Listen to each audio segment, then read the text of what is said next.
अवतार एक ऐसी मूवी जिसने वर्ल्ड सिनेमा को एक नई ऊंचाइयों पे खड़ा किया था।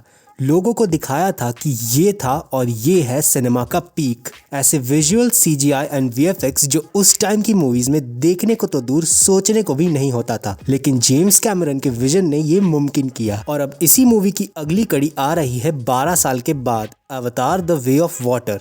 लेकिन मेरा एक सवाल है आप सबसे कि क्या आपको अवतार 1 की कहानी अच्छे से याद है? वेल, आई एम श्योर कि 70 से 80% लोगों को अवतार की कहानी नहीं याद होगी।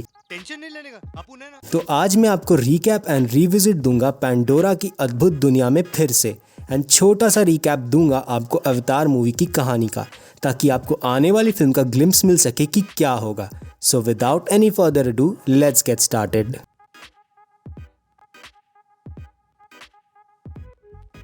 तो ये कहानी है सन 2154 की, जहाँ प्लैनेट अर्थ पूरी तरह खत्म होने की कगार पर है, जहाँ उसके नेचुरल रिसोर्सेज पूरी तरह खत्म होने पर आ गए हैं। तो ऐसे में इंसानों को अपने प्लैनेट अर्थ से बाहर जाना पड़ता है नए नेचुरल रिसोर्सेज की तलाश में, और उनकी खोज उन्हें ले जाती है अल्फा सेंचुरी नाम के एक कॉन्स्टेलेशन गैलेक्सी के एक मून पर, जिसका नाम होता है पैंडोरा। एक ऐसी दुनिया जो अर्थ से बहुत ज़्यादा रिजेंबल करती है और जहाँ का एटमॉस्फेयर गैस से बना होता है, लेकिन वहाँ इंसान नहीं बल्कि एक ब्लू कलर के ह्यूमनॉइड एलियंस दिखने वाले 10 फीट के लोग रहते हैं, जिनका नाम होता है नावी। और नावी वहाँ के नेचर और वहाँ के वाइल्ड लाइफ वेजिटेशन का इस्तेमाल करके खुशहाल रहते हैं। तो सबसे बड़ा सवाल ये होता है कि पैंडोरा पर लाइफ एग्जिस्ट तो करती है, बट क्या वो ह्यूमंस के लिए सही है? तो इसी बात का पता लगाने के लिए ह्यूमन साइंटिस्ट्स अर्थ पर एक ह्यूमन नावी का हाइब्रिड बनाते हैं, जिसे वो अवतार का नाम देते हैं, जिसमें एक ह्यूमन की सोल को एक नावी के शरीर में कनेक्ट किया जाता है, जिससे वो पूरी बॉडी उसकी तरह काम करने लगती है। मतलब एक ह्यूमन एक नावी के शरीर में ट्रांसफ़र हो जाएगा और वो पैंडोरा पे जाकर रिसर्च करेगा वहाँ के लाइफ कोर का। और इस काम के लिए 3 लोगों को चुना जाता है। डॉक्टर ग्रेस को अवतार प्रोग्राम की हेड होती हैं, डॉक्टर नॉर्म स्पेलमैन प्लांट लाइफ के स्पेशलिस्ट, और उनके लिए एक बॉडीगार्ड के रूप में जाता है एक मरीन का एक्स कमांडर जिसका नाम होता है जेक सली, जो कि डिसेबल्ड होता है अपने पैरों से। और जब वो वहाँ पहुँचते हैं तब जेक पर पैंडोरा के फॉरेस्ट एनिमल्स अटैक कर देते हैं, और वहाँ उसे बचाने के लिए आती है एक फीमेल नावी जिसका नाम होता है नेत्री। फिर नेत्री घायल जेक को अपने ट्राइब में लेकर जाती है एंड वहाँ उसे रख कर जब तक वो ठीक ना हो जाए उसका इलाज होता रहता है।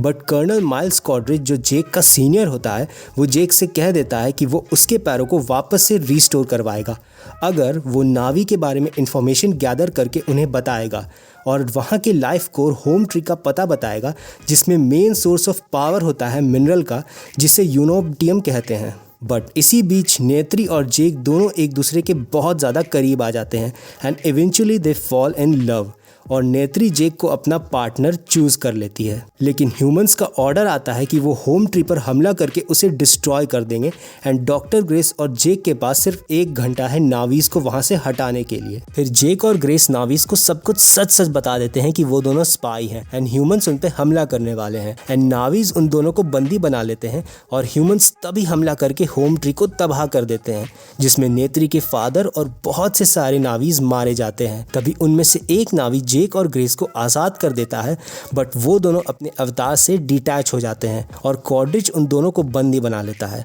तभी उनमें से एक पायलट होती है जिसका नाम होता है ट्रूडी, जो जेक और ग्रेस को आज़ाद करती है, लेकिन उसमें से ग्रेस की मौत हो जाती है एंड हेलीकॉप्टर भी क्रैश हो जाता है। फिर जेक अपने अवतार से वापस कनेक्ट करता है और वहाँ पे एक ड्रैगन लाइक क्रीचर होता है जिसका नाम होता है टोरक, जिससे नावीज़ भी काबू नहीं कर पाते, एंड जब जेक उसके काबू में कर लेता है तब नावीज़ को फिर से उस पर भरोसा हो जाता है। वो ग्रेस की बॉडी को लेकर जाते हैं ट्री ऑफ सोल्स में, जहाँ उसे वो बचाने की कोशिश करते हैं, बट वो बच नहीं पाती। और फिर नावीज़ का लीडर बनके जेक नावीज़ को कन्विंस करता है कि उन्हें ह्यूमंस को भगाना होगा पैंडोरा से। फिर उसके बाद ज़बरदस्त लड़ाई होती है जिसमें कॉड्रिच अपनी आर्मी लेकर पैंडोरा पे हमला कर देता है, बट नावीज़ और उनके सारे क्रीचर्स मिलके उन्हें हराते हैं, जिसमें कॉड्रिच भाग निकलता है, लेकिन साथ में वो शिप्स एंड हेलीकॉप्टर भी ले जाता है जिसमें जेक की ह्यूमन बॉडी होती है, बट उसकी बॉडी को वो वहीं छोड़ देता है पैंडोरा के एटमॉस्फेयर में, जहाँ उसकी बॉडी सर्वाइव नहीं कर पाती। बट उससे पहले नेत्री कॉड्रिच को मार देती है एंड फर्स्ट टाइम वो जेक के ह्यूमन बॉडी को भी देखती है।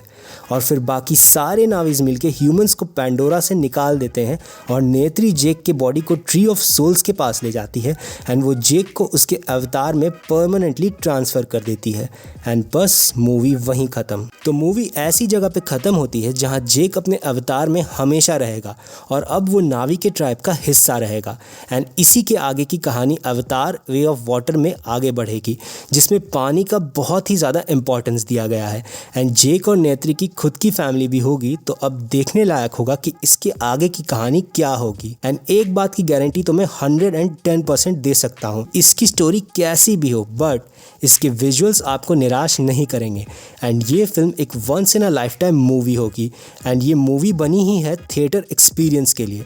सो लेट्स सी कि अवतार का सेकेंड पार्ट क्या कहानी लेकर आएगा पेंडोरा की। सो दैट्स इट, आज के लिए बस इतना ही। अगर आपको ये वीडियो पसंद आया तो लाइक करना, शेयर करना, सब्सक्राइब तो ज़रूर करना और कमेंट करके बताना कि आपको ये वीडियो कैसा लगा। मिलते हैं आपसे आपके नज़दीक यूट्यूब के ऐप पर, तब तक के लिए सी या टाटा बाय बाय।